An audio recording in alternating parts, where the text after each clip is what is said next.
At a House Oversight Subcommittee hearing, Massachusetts Congresswoman Ayanna Pressley condemned what she described as Donald Trump's targeted dangerous assault on nonprofit organizations, explicitly calling out his attacks on Harvard University, located in her district in Massachusetts. Well, she didn't hold back at all. Thank you to our witnesses for being here today.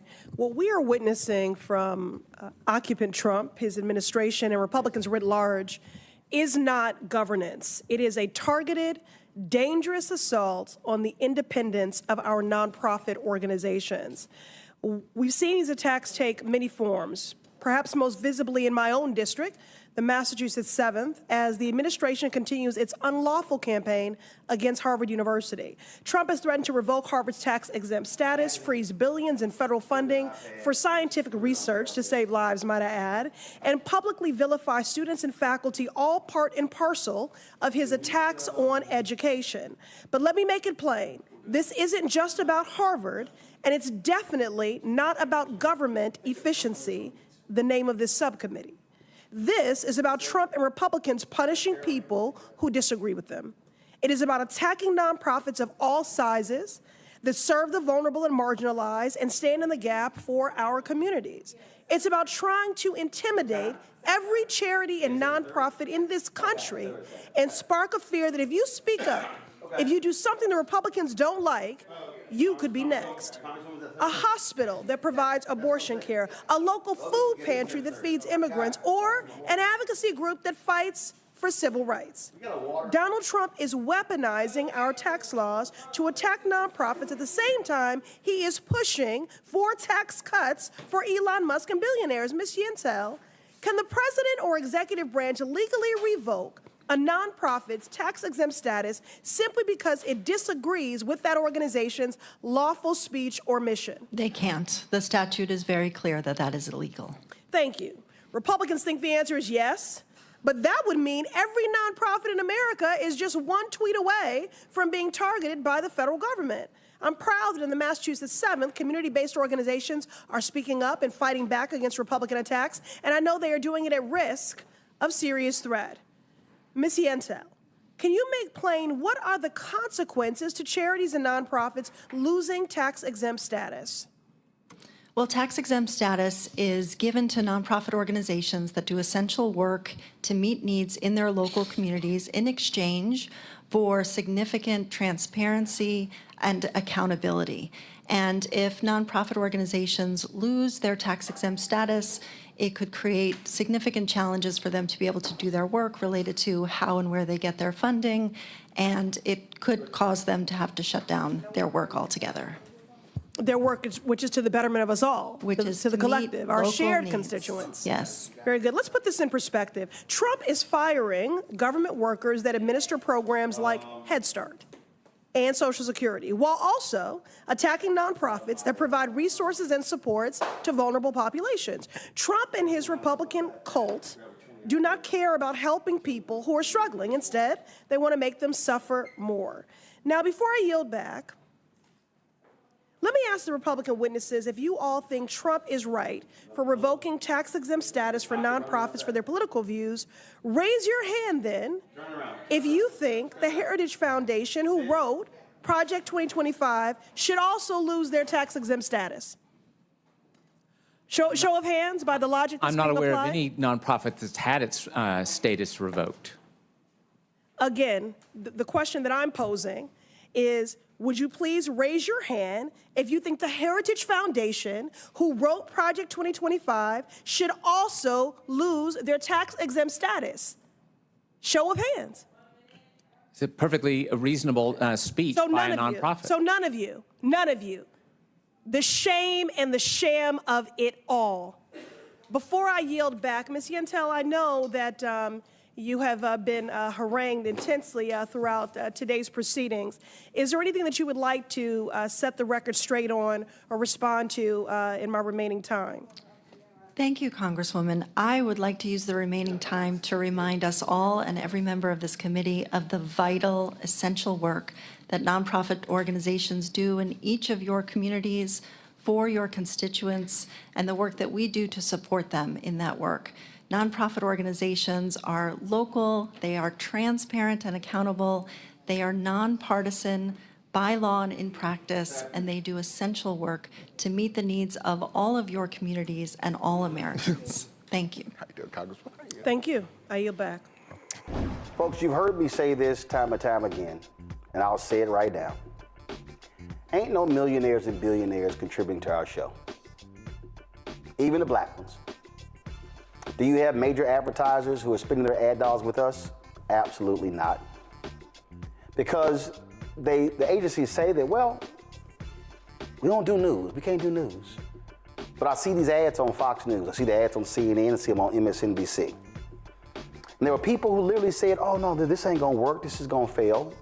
Here we are 6 years and 4 months later, 1.58 million followers, started with 157,000. But it's also because of our fan base who contributed. 10,000 people watching live just on YouTube. More on our app, more on YouTube and the other places where we stream. And it's a lot of people, and they're people who I know personally, people who call and ask me to do favors, who don't even contribute to the show. There are people I've seen on social media talk about, oh, how we gotta build our own ecosystem, support our own, who don't actually do it. My man Michael Harriet used to be with The Root, launched something called Contraband Camp. Last night, I signed up, $59.99 for a year. Because I can't say we need more black media, and I can't say that, but then I don't actually support it. Other people who I've actually poured into, invested in. So when I ask you to join us, there are people who are in our YouTube chat who are joining in. We don't charge a subscription fee. There's no minimum amount we charge you. Because the goal that we wanted is for this to be open so people can be able to access it.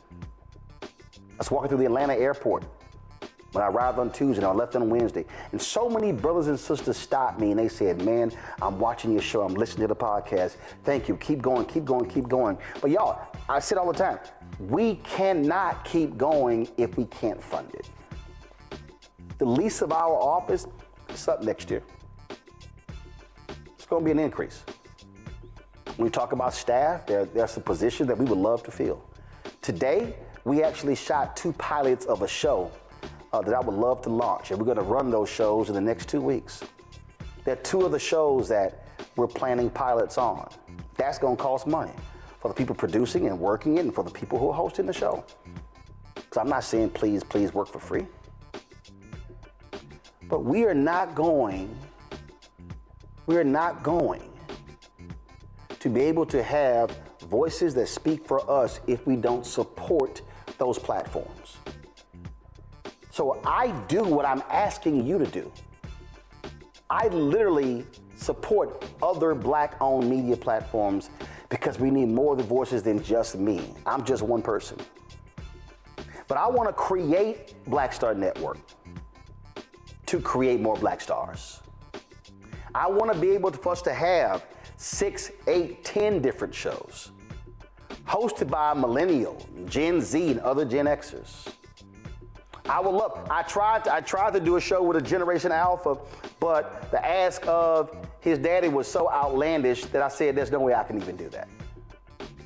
But there are others who I'm looking at. Oh yes, when I travel the country, I'm paying attention and I'm looking at people who are 12 and 14 and 15 years old and watching them saying, how can I support what they're doing and build the next generation? So when we ask you to support us, when I say we want 20,000 people on average giving $50 each, which comes out to $4.19 a month, 13 cents a day, y'all, that's $1 million. That $1 million from those folks is huge. Brother hit me today. He said, man, I've been talking about contributing. He said, I finally did it today. He contributed $250. There's some other people I saw, they contributed $10. Somebody contributed $1.08. That 8 cents matters just like it was $800. It all adds up. So what we do here is what nobody else in black-owned media is doing. We are trying to build a network of multiple voices that will speak to our people in a way to serve has given the clarion call to justice, to truth, to honesty, to decency. The people who are going to cast the vision. And we need you to say, like the people did to Nehemiah, let us rebuild. I would love for all the people who are watching, would love for today for us to raise $100,000. If 2,000 people gave $50, and there's 10,000 of y'all on YouTube right now, we hit that easy.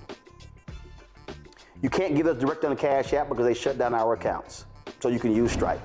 This is the QR code. I posted the link directly in the YouTube chat.